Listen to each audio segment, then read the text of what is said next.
বিসমিল্লাহির রহমানির রহিম। আমি এই মুহূর্তে যখন এই আলোচনাটি করছি তখন অলরেডি শীতের সময় শুরু হয়ে গিয়েছে।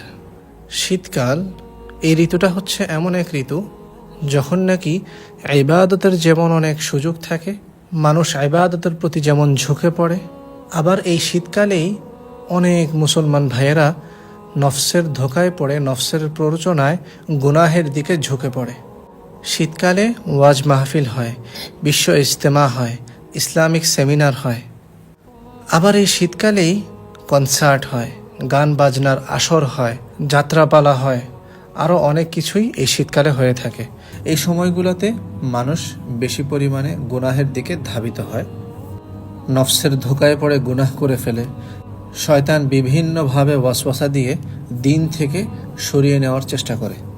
আর আমাদের ভেতরে যেই নফস রয়েছে, যেই নফস আমাদেরকে গুনাহের প্ররোচনা দেয়, সেই নফসে আম্মারাকে আপনি যত দুর্বল করে রাখবেন, শয়তান তত কম আপনাকে ওয়াসওয়াসা দিতে পারবে।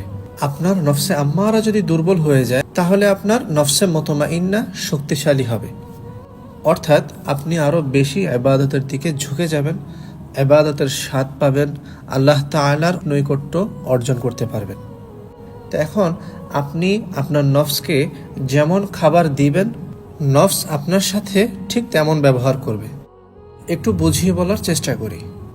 তো মানুষের মধ্যে যে নফসে আম্মারা, অর্থাৎ খারাপ যেই আত্মা রয়েছে, যেই আত্মা, যেই নফস মানুষকে গুনাহের দিকে ধাবিত করে, গুনাহের জন্য প্ররোচনা দেয়, তার খাবার কি?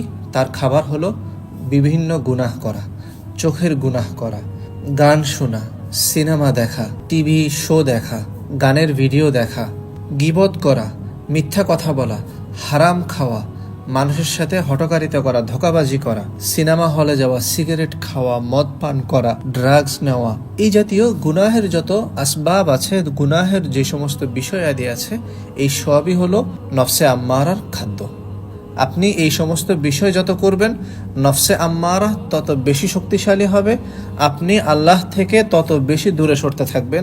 দিন, ঈমান, আমল সব কিছু আপনার কাছ থেকে বিলুপ্ত হতে থাকবে। আর নফসে আম্মারাকে দুর্বল করার অস্ত্র কি? সেটা হলো নফসে আম্মারাকে খাবার না দিয়ে নফসে মুতমাইন্নাকে খাবার দেওয়া। নফসে মুতমাইন্নার খাবার কি? কোরআন তেলাওয়াত, জিকির, 5 ওয়াক্ত নামাজ, তাহাজ্জুদ, আল্লাহ তাআলার স্মরণ করা, মানুষের সাথে ভালো ব্যবহার করা, হালাল আয় রোজগার করা, চোখের হেফাজত করা, সবসময় সত্য কথা বলা, গীবত শেকায়েত না করা, মানুষকে কষ্ট না দেওয়া। বুঝতে পেরেছেন? এগুলো হলো নফসে মুতমাইন্নার খাবার। নফসে মুতমাইন্না যত শক্তিশালী হবে, এর মানে হলো আপনি আল্লাহ সুবহানাহু ওয়া তাআলার নৈকট্য তত বেশি অর্জন করতে পারবেন, ইবাদতের স্বাদ তত বেশি পাবেন, ইবাদতের প্রতি আপনার ঝোঁক আরও বেশি বেড়ে যাবে। তখন আপনার নজর হেফাজত করাও সহজ হবে, গুনাহ থেকে বেঁচে চলাও সহজ হবে। অর্থাৎ তখন আপনার যে নফসে আম্মারা